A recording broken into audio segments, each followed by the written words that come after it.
spíjá v mlze ranný a jezera šepčú báje dávní. Tam zemia Kerlenska šíří sielu v každém stromu, v každém stynu. Královňa Lysandra, oci jak plamen,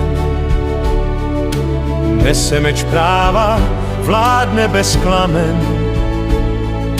Lid je ju štítem a ona jim svetlem, v srdcoj Kerlenu, v sídle súsvitem. O zemia, zemia zlatá, Kerlen ty si. Tvé rieky zpívajú, tvé hory bíjí. Kdo čestně kráčí, ten sílu získá. V srdcoj Kerlenu ho byk svatoj políbí. Vojska jak voda, tichá a pevná, v zbroji lesklé, v duši verná.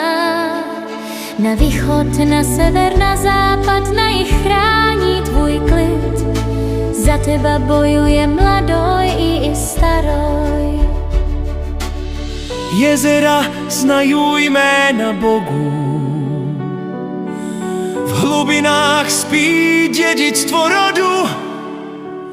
Gory šepčú s větrem kronovým a každý kamen zná hlas dávno věký.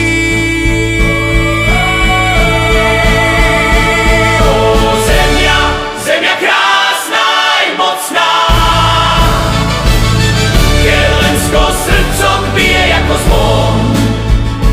Ve spevu v plameni víry kerlensku slávu nikdy čas neunaví.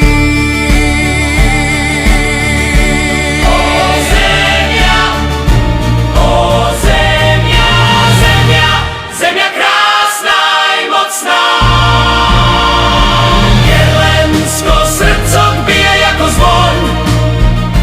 Ve spevu v plameni víry kerlensku slávu nikdy čas neunaví.